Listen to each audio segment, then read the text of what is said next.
Hello friends. तो आज हम हमारा साइंस का क्लास 10th का चैप्टर नंबर 3 स्टार्ट करें, जिसका नाम है मेटल्स एंड नॉन मेटल्स। अब हमने कई हमारी नेचुरल लाइफ में भी बहुत सारी मेटल्स देखी हैं, बहुत सारे नॉन मेटल्स देखे हैं। क्या पता जो जिस फ़ोन पे आप ये वीडियो देख रहे हो उसकी जो बॉडी है वो भी मेटल की हो, जिस चेयर पे हम बैठे हैं उसके शायद जो स्टैंड है वो मेटल की हो। हम बहुत सारी रियल लाइफ में भी बहुत सारी थिंग्स ऐसी हैं जिसको हम देखते हैं कि वो मेटल्स हैं या नॉन मेटल्स। तो चलिए अब आज हम हमारे पार्ट फर्स्ट में सिर्फ यही डिस्कस करेंगे कि मेटल होते क्या हैं, इनकी क्या फिजिकल प्रॉपर्टी होती है, क्या केमिकल प्रॉपर्टी होती है। तो आज हम हमारे पार्ट फर्स्ट में सिर्फ मेटल्स के बारे में ही डिस्कस करेंगे। तो चलिए देख लेते हैं मेटल्स की डेफिनेशन क्या है। Metals those elements which form positive ions bye losing electron. Means जो एलिमेंट अपने ऊपर पॉजिटिव चार्ज बना ले किसी इलेक्ट्रॉन को लूज करके। ठीक है, जैसे कि अब हम अपना एग्जांपल ले, हमारे अंदर बहुत सारी नेगेटिविटी प्रेजेंट है। अगर हम हमारे अंदर की एक नेगेटिविटी को भी निकाल दें तो हम हमारे अंदर क्या गेन कर लेंगे या हमारे अंदर क्या बचेगी, कुछ ना कुछ पॉजिटिव थिंग्स ही बचेंगी ना। तो वही होते हैं मेटल्स भी, वो क्या कर लेते हैं, इलेक्ट्रॉन को लूज कर देते हैं और अपने अंदर क्या या अपने ऊपर कौन सा चार्ज बना लेते हैं, पॉजिटिव चार्ज बना लेते हैं। ठीक है, उनको ही हम बोलते हैं मेटल्स।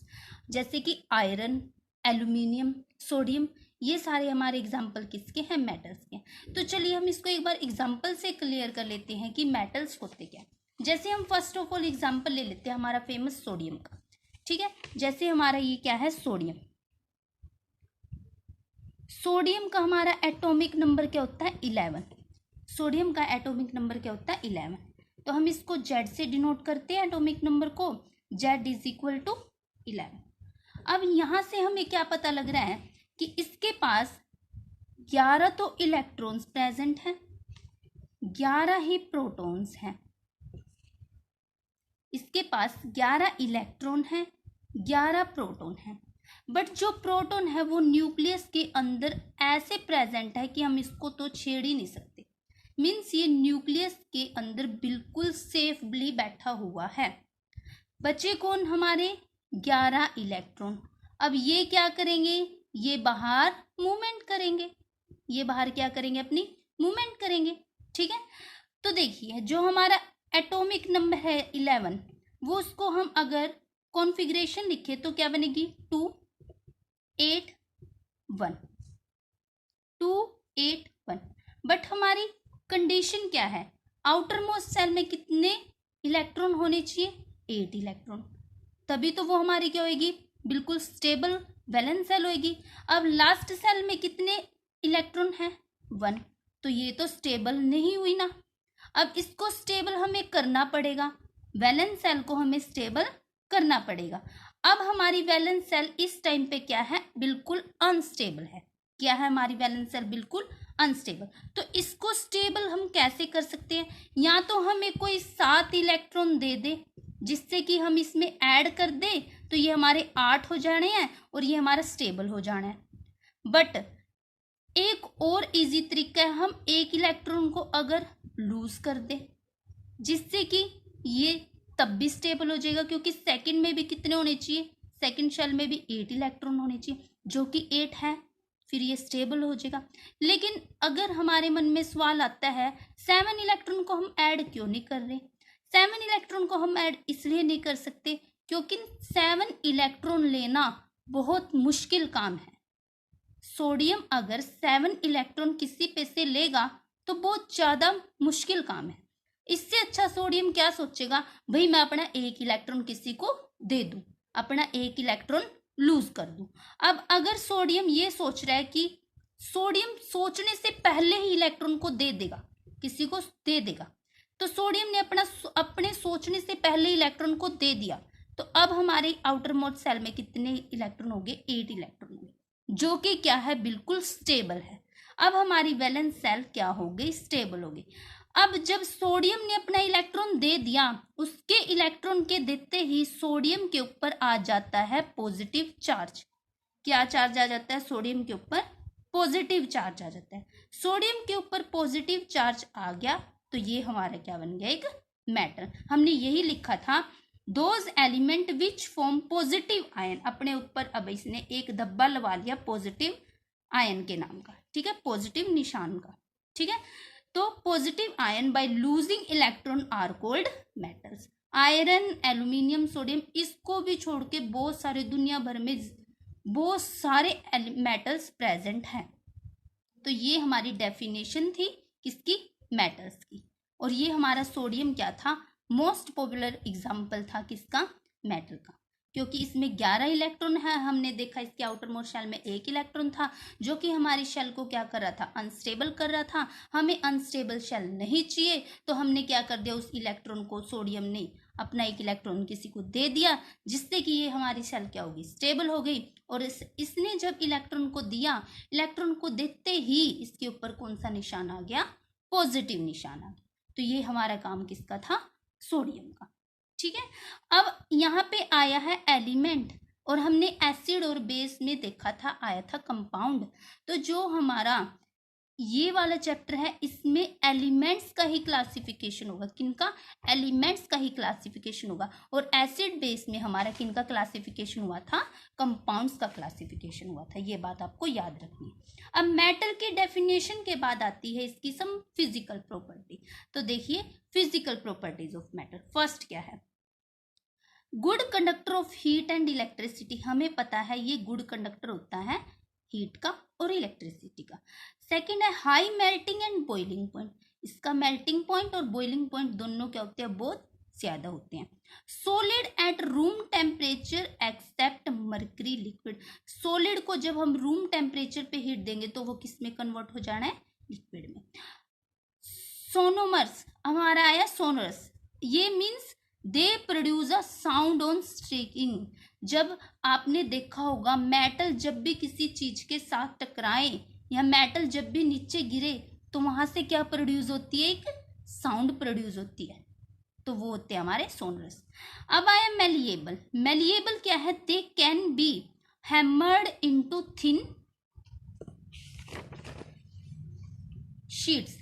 अब आपको पता है मेटल्स को हम अगर हैमर के साथ उसको पिटे, अगर हम मेटल्स को हैमर के साथ हीट करें तो क्या होएगा, वो एक थिन शीट में क्या हो जाएंगे, चेंज हो जाएंगे। किसमें, थिन शीट में। दे can B hammered into thin sheet. इनको हम थिन शीट में चेंज कर सकते हैं बाय हैमर।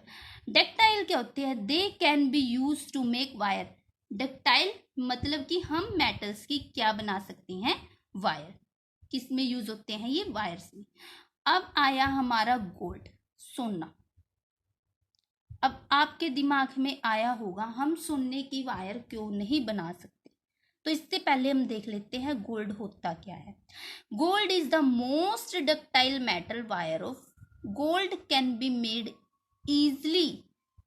गोल्ड सबसे डक्टाइल मेटल वायर होता है, ठीक है, because gold is very soft for bending.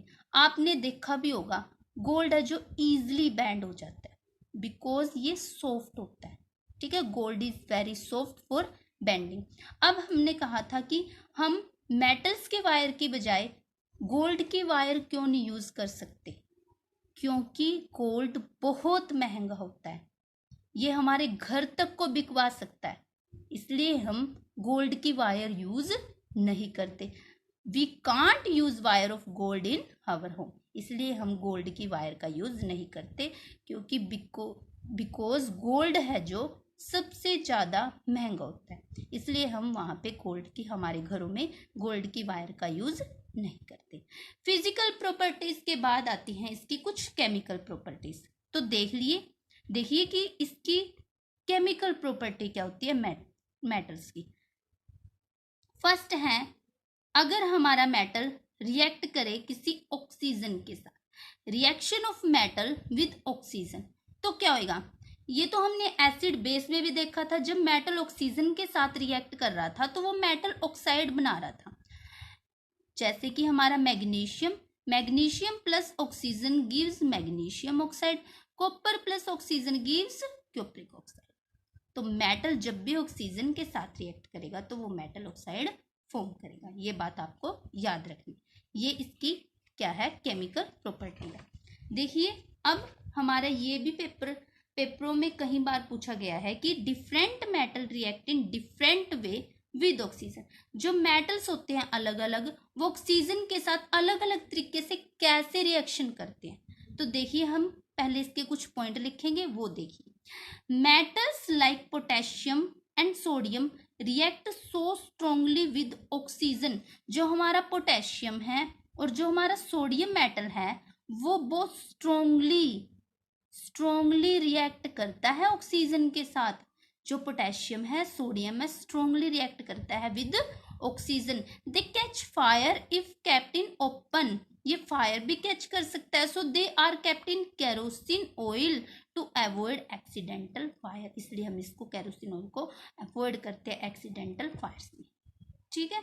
Sodium started in kerosene. Sodium क्या करता है, started in kerosene. Magnesium covered with, आपने देखा होगा मैग्नीशियम के ऊपर ऑक्साइड लेयर होती है।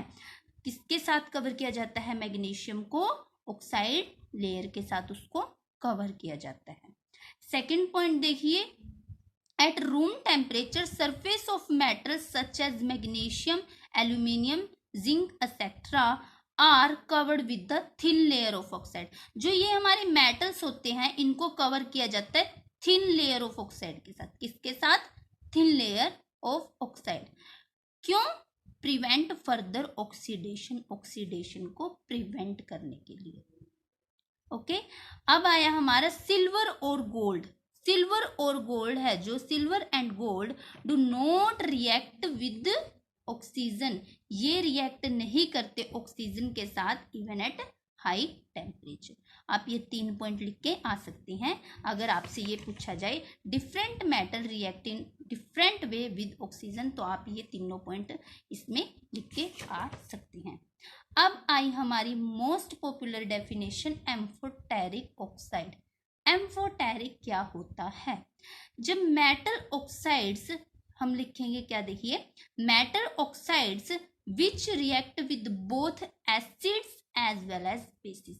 एम्फोटेरिक नाम से ही क्लियर है वैसे तो, जब कोई मेटल एसिड के साथ भी रिएक्शन कर रहा है और बेस के साथ भी। जब कोई मेटल या metal oxide which react with both means दोनों के साथ वो रिएक्शन करेगा, एसिड हो या बेस हो, और प्रोड्यूस क्या करेगा, जब वो एसिड के साथ और बेसिस के साथ रिएक्शन कर लेगा तो वो क्या देगा, सोल्ट्स एंड वाटर। क्या देगा, सोल्ट्स एंड वाटर। तो इसी को हम बोलते हैं हमारी एम्फोटेरिक ऑक्साइड्स। क्या लिखेंगे हम इसमें, metal oxides which react with both acids as well as base to produce salts and water are called amphoteric oxide. तो देखिए इसका एग्जाम्पल क्या है। अब हमने लिया Al2O3 एल्यूमिनियम ऑक्साइड। हमने इसमें एसिड डाला, हमने इसकी रिएक्शन एसिड के साथ करवाई, तो हमारा क्या हो जाएगा, ये AlCl3 plus water, salt plus water निकल जाएगा। इसी तरह हम इसकी रिएक्शन अगर सोडियम हाइड्रोक्साइड के साथ करवाएं तो उसी तरह हमारा AlNaOCl3 प्लस वाटर हमारा क्या हो जाएगा, निकल जाएगा। तो ये भी हमारा क्या बन गया, एक सोल्ट प्लस वाटर। तो ये रिएक्शंस होंगी कुछ हमारी। अगर एसिड के साथ करेंगे तो ये सोल्ट प्लस वाटर, अगर हम बेस के साथ कर रहे हैं तो सोल्ट प्लस वाटर, यही हमारा प्रोड्यूस होगा।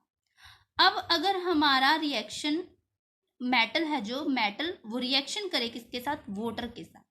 अगर हमारा मेटल रिएक्शन कर रहा है वाटर के साथ, तो देखिए क्या होगा, जब कोई मेटल हम वाटर के साथ रिएक्शन करवा रहे हैं या जब कोई मेटल वाटर के साथ रिएक्शन कर रहा है तो metal oxide plus hydrogen gas वो बना देगा। क्या बना देगा, metal oxide plus hydrogen gas.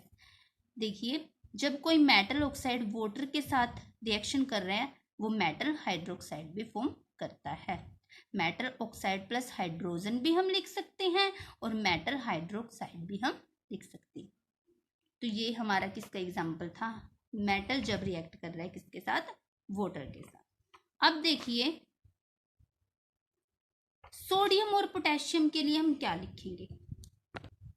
देखिए जो सोडियम है और जो पोटेशियम है, अगर हमारा वो वाटर के साथ रिएक्शन कर रहा है तो क्या होगा।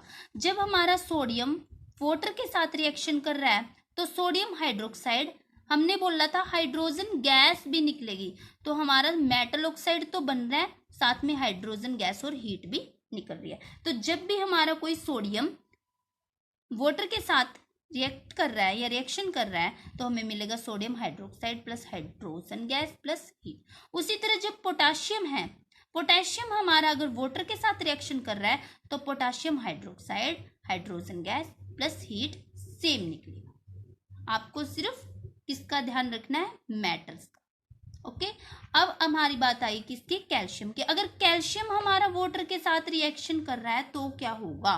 जब हमारा कैल्शियम वाटर के साथ रिएक्शन कर रहा है तो हमारा calcium hydroxide plus hydrogen gas बाहर निकल जाए। तो ये भी हमारा किसके साथ हो रहा है रिएक्शन, किसके साथ हो रही है रिएक्शन, कैल्शियम जब वाटर के साथ रिएक्शन कर रहा है तो calcium hydroxide plus hydrogen gas हमारी निकल रही है।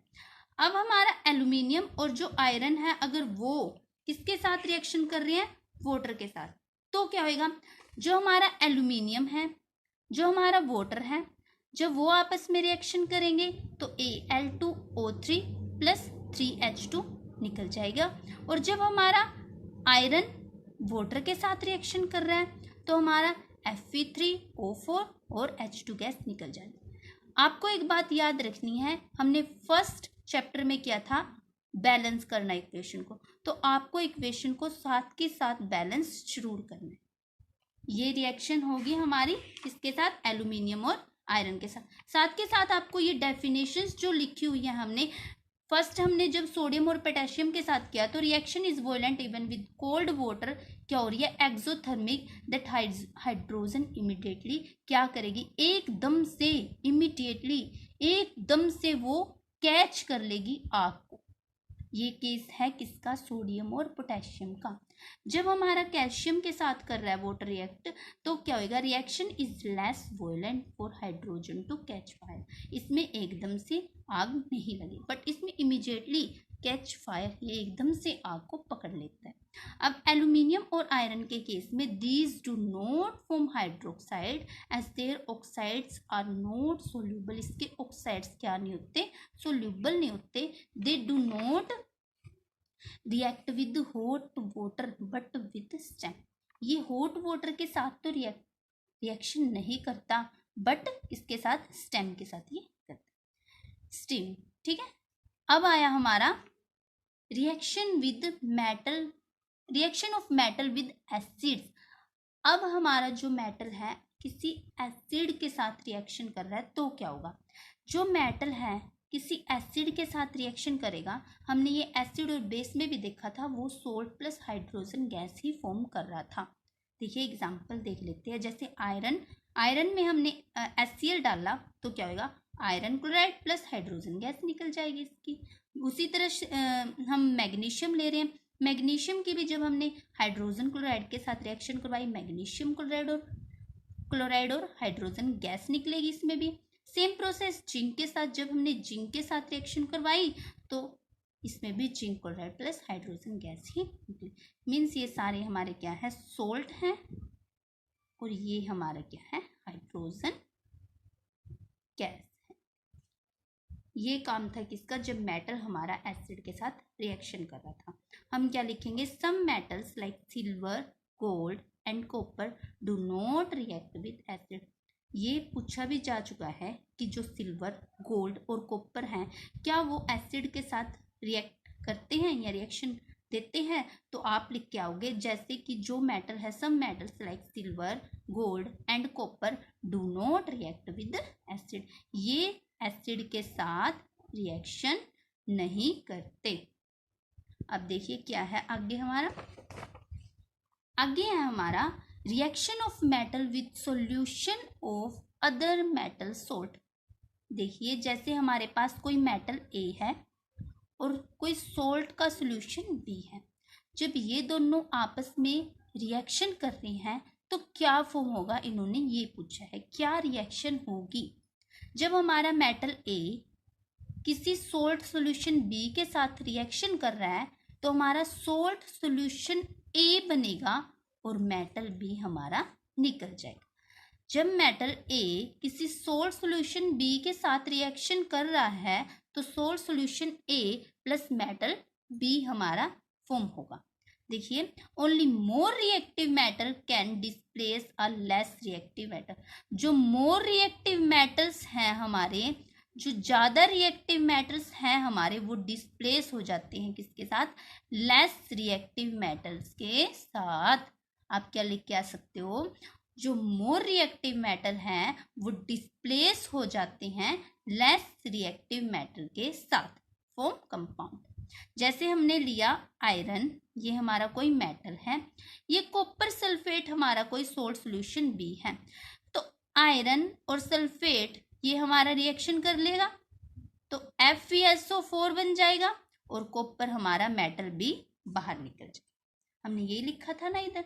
एक और देखिए, कॉपर ये हमारा मेटल है कोई, ये हमारा सोल्ट सॉल्यूशन है, तो ये हमारा कॉपर जो है ये सल्फेट के साथ रिएक्शन कर लेगा, बट आपने देखा भी होगा सॉल्यूशन में इसकी कोई रिएक्शन ही नहीं होती। क्यों? आप रीजन भी दे के आ सकते हो, क्योंकि कॉपर है जो वो लेस रिएक्टिव है आयरन के साथ, तो ये रिएक्शन नहीं करेगा because copper is less reactive than iron. हम बनाने की कोशिश कर रहे थे बट वो रिएक्शन फॉर्म नहीं करेगा। क्यों? जो कॉपर है हमें पता है वो क्या है, एक लेस रिएक्टिव है, किससे? आयरन से। हम इसकी रिएक्टिविटी भी देखेंगे आगे, बट आपको एक बात जरूर ध्यान रखनी है, आयरन प्लस कॉपर सल्फेट जब आपस में रिएक्शन करेंगे तो आयरन सल्फेट बनेगा और हमारा कॉपर बाहर आ जाएगा।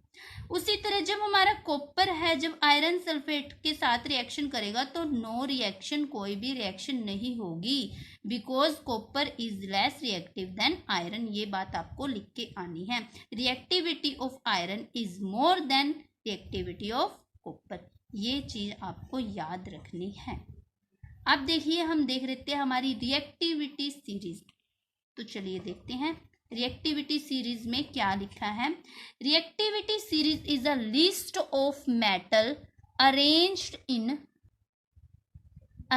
इन order of their decreasing activity. अब देखिए, जो ये हमारे हैं potassium to lead, potassium to lead ये हमारे सारे क्या हैं? मोर रिएक्टिव है, किससे? हाइड्रोजन से।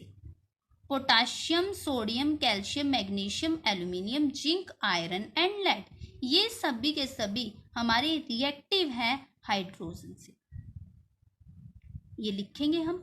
फिर हम लिखेंगे जो ये हमारे बच के 3-4 कॉपर, मरकरी, सिल्वर, गोल्ड, ये सभी लेस रिएक्टिव हैं, किससे? हाइड्रोजन से। देखिए, ये हाइड्रोजन से अबव हैं, मीन्स ये हाइड्रोजन से ज़्यादा रिएक्टिव हैं।